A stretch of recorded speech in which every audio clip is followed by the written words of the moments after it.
Good news, খুশির খবর। ত্রিপুরার আরেকটি সরকারি চাকরির ফাইনাল মেরিট লিস্ট প্রকাশিত হয়েছে, অর্থাৎ চাকরির প্রসেস শেষ হয়েছে। যারা যারা চাকরি পাবে তাদের নাম লিস্ট প্রকাশিত হয়েছে। আগামী পর্যায়ে রাজ্য সরকার থেকে অফার বিলি বন্টনের ব্যবস্থাপনা করা হবে, সবাইকে চাকরির যোগদানের ব্যবস্থাপনা করা হবে। তাই যারা যারা ফাইনাল মেরিট লিস্টে স্থান পেয়েছে সবাইকে কংগ্রেস, অভিনন্দন জানাচ্ছি। মন্ত্রিসভাকে ধন্যবাদ জানাচ্ছি, খুব সুন্দর নতুন চাকরি প্রসেস শুরু করে চাকরি প্রসেসকে অন্তিম পর্যায়ে পৌঁছে নেওয়ার জন্য এবং বেকার চক্রান্তি ভাই বোনদের চিন্তা ভাবনা করার জন্য। এই যে মেরিট লিস্ট, যারা স্থান পেয়েছে: প্রসেনজিৎ পাল, সনপসি মনীন্দ্র পাল, উনি গোমতী ডিস্ট্রিক্ট থেকে চাকরিতে সুযোগ পেয়েছে। ওনার টোকেন নাম্বার ছিল 73।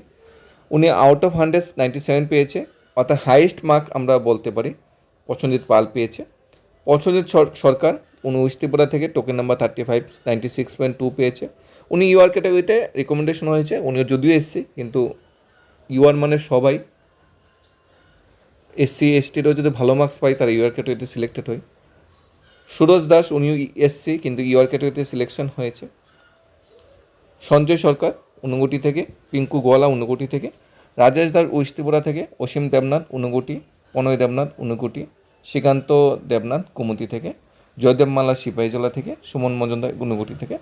এখানে প্রত্যেকটা ডিস্ট্রিক্ট এবং আউট অফ 100 কত মার্কস পেয়েছে সেটা বলে দেওয়া হয়েছে নাম লিস্ট সহকারে এখানে। তাই সবার নাম যদি আমরা দেখতে চাই অনেকটা সময় লেগে যাবে। সবাইকে অভিনন্দন জানাচ্ছি। এখানে ST SC UR category wise যারা মেরিট লিস্টে স্থান পেয়েছে সবাইকে আমরা অভিনন্দন জানাচ্ছি। The selected candidate request to bring their original document at the time of receiving the engagement appointment letter of the verification. Appointment letter যখন নেওয়া হবে বা এঙ্গেজমেন্ট লেটার নেওয়ার সময় বলা হয়েছে, রিকোয়েস্ট করা হয়েছে সবাইকে অরিজিনাল ডকুমেন্টগুলো নিয়ে আসার জন্য। The time date you receiving engagement appointment letter communicate shortly. খুব শীঘ্রই যারা যারা চাকরি পেয়েছে তাদের অ্যাপয়েন্টমেন্ট লেটার বা এঙ্গেজমেন্ট লেটার কবে দেওয়া হবে, অফার যেটা বলা হয় চাকরি অফার, সেটা কবে দেওয়া হবে খুব অল্প সময়ের মধ্যেই জানানো হবে। এই যে চাকরির ইন্টারভিউ রেফারেন্সটা এখানে টেনে দেওয়া হয়েছে। ইন্টারভিউটা হয়েছিল 7/7/2026।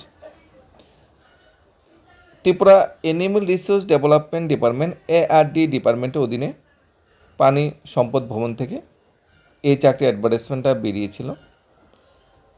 এখানে ইন্টারভিউ কমিটি ড্রাইভার পোস্টের জন্য এই নামগুলো সিলেক্ট করেছে এনিম্যাল রিসোর্স ডেভেলপমেন্ট ডিপার্টমেন্টে। ড্রাইভার পোস্টটা গ্রুপ সি ক্যাটাগরির post. Group C category wise যে চুক্তিবদ্ধ যে বেতন কাঠামো, সেই বেতন কাঠামোর মাধ্যমে এই নিয়োগ প্রসেসটা কমপ্লিট হবে।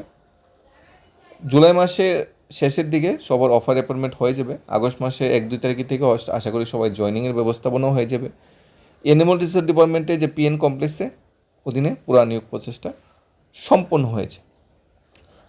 আপকামিং যে চাকরি প্রসেসগুলো মেরিট লিস্টে আটকে আছে সেগুলির জন্য আমরা সরকারের কাছে আবেদন জানাবো।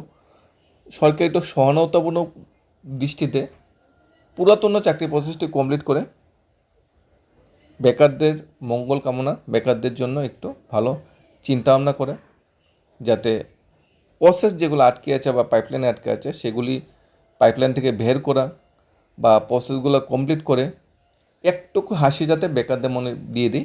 কারণ যারা চাকরি পাবে, মেরিট লিস্টে স্থান পাবে, তারা তো খুশি। যারা পাবে না বা মেরিট লিস্টে স্থান পাবে না তাদের মধ্যেও একটা নতুন পর্যায় সৃষ্টি হবে যে আমরা এই প্রসেস থেকে আমরা বেরিয়ে গেছি, প্রসেসে আমরা নিই, টেনশন থাকবে না, চিন্তা থাকবে না। তারা নতুন করে আমার নতুন চাকরি প্রসেসে অংশগ্রহণ করতে পারবে। ধন্যবাদ।